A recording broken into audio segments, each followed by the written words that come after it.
basically saying he's James Bond and he saved everyone's life. No. So he's saying he's James Bond, people. 1, 2, 3, 4.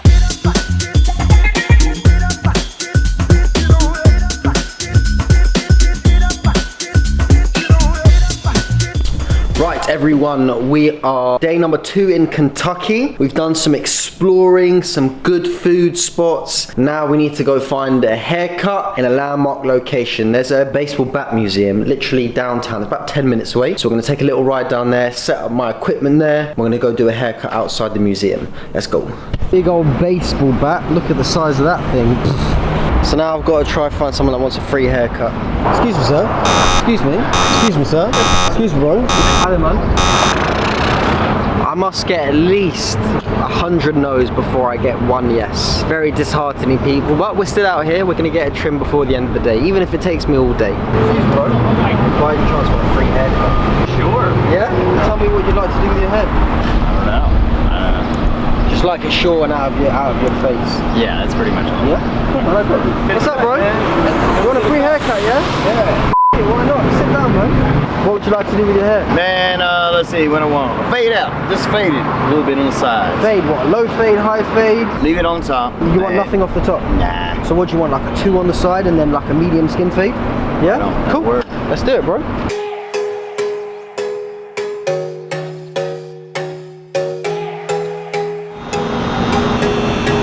What would you say your greatest adventure you've had in life so far has been?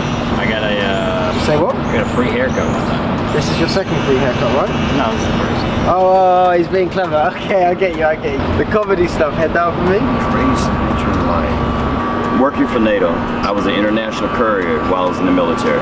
That entailed almost like James Bond. I wore civilian clothes every day, a briefcase with the handcuffs. Wow. It was great. I lived in Belgium. How did you get into that job? I was stationed at the time at Fort Stewart, Georgia, and while I was there, because of the job that I trained for and also because of some of the specialties that I had, so I got lucky, very, very lucky, to go to what's called SHAPE.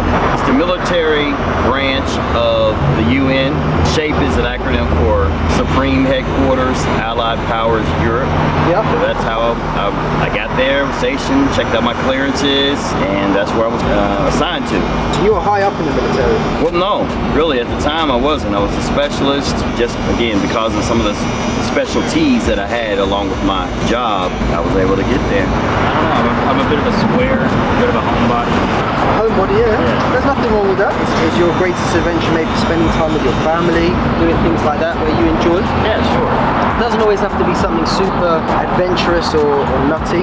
So there's a lot of people that I speak to that their greatest adventure is just, you know, having a home to come back to, spending time with their friends, being healthy, having a good life. Is that what you say your greatest adventure is? Yeah. Well, living the good life. Yeah. I love that. He's going to look 10 years younger when I'm finished with him. I'm going to look 7. 7.5 maybe. What has been your greatest struggle you've faced in life so far? Has been expecting people to be like me and have the same outlook. When they're not, unfortunately I get disappointed. Don't expect others to be like you, otherwise you'll always be disappointed. There you go, yes. You can't expect people to have the same morals and outlook in life. Life doesn't work like that, unfortunately. That was perfect. It was perfect what you said, yes. And no one is ever going to be like you, but that's what makes you unique, right? True. And then that ends up being my saving grace, because I say, well, just because someone is bad or bad towards me or do dirty things doesn't mean I need to be that way. Yeah. Because again, that would not be me. Like, for instance, let's say a girlfriend's hurt.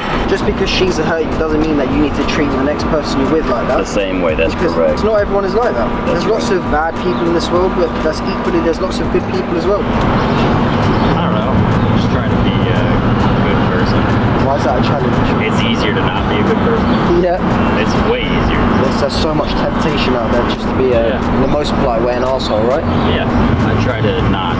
What do you think keeps you grounded, or what do you use to remind yourself to be a good person? Nice people finish first. It's interesting. Have you ever heard the saying, the nice guy always finishes last? That's wrong. And how so? Well, you think about it, like, if someone's nice to you, you're gonna remember it. If someone's mean to you, you're gonna. So in a short-term sense, like nice guy might finish last. I'm talking playing the long game. Playing the long game. Yeah.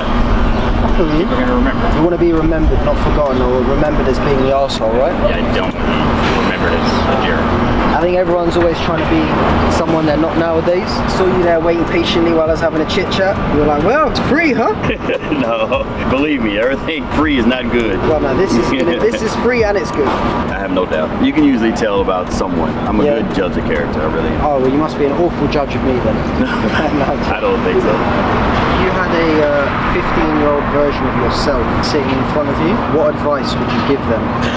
Stay true to yourself, because the good is as good as it is, and the better will get better. Love that. In other words, I've been blessed. I've done a lot of things, been privy and party to some things that most in the world would never know about. And only because of who I am was I able to do that. He's basically saying he's James Bond and he saved everyone's life. No. So he's saying he's James Bond, people. I don't know, probably to be patient.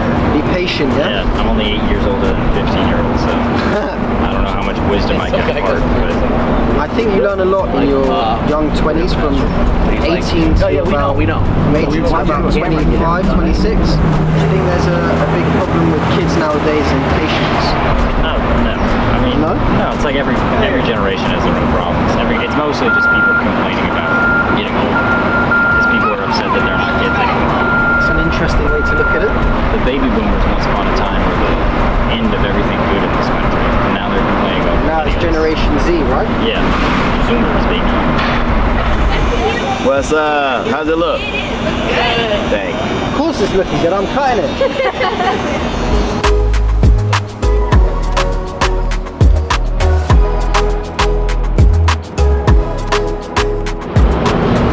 Oh, that's great. It is a good looking food. How's the lineup? Sharp? Nice and sharp. How's he looking? Fresh? Good, fresh. Nice. Thank you, sir. Thank you. Yeah, Yeah? yeah, Happy? yeah. Good stuff, man. Thank you for trusting me again. What do I owe you? Nothing. Sure? Bro, not a penny. It's a free haircut. Wow. Awesome, bro. Thank you so much. Thank you. It's been a real pleasure. Enjoy the museum. Thank you. See you later, guys.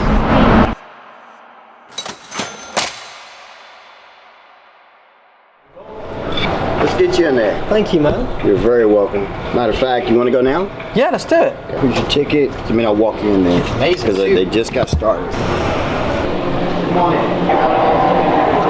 So I gave a haircut to someone that works here, and he invited me into the factory where they make all professional baseball bats. So behind you guys, you can see our pallets of billets that came from our forest in Pennsylvania. We get a lot of shipments every day to keep the factory running because we make a lot of bats a day. So in front of you guys, we have our player billet bins. So we have at least one player from every MLB team represented here.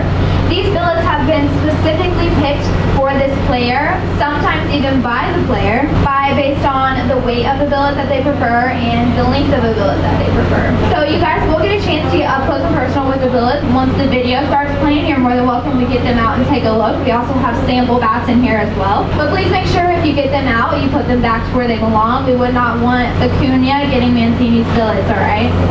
So these are our CNC machines.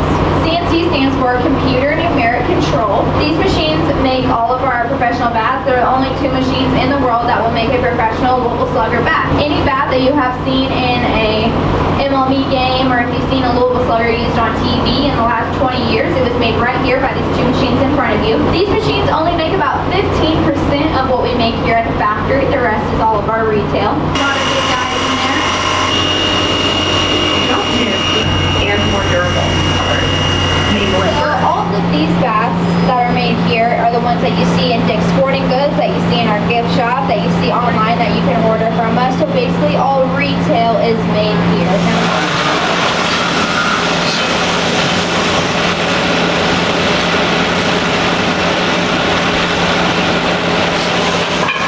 Are the batting cages free? You get one. Just one hit? One per person. You guys will get one mini bat per person. No, I'm talking about the batting cage. The batting cage. Yes. It's $2 for 10 swings. Okay. There you go. It's on for sure. The red light's on. Yes.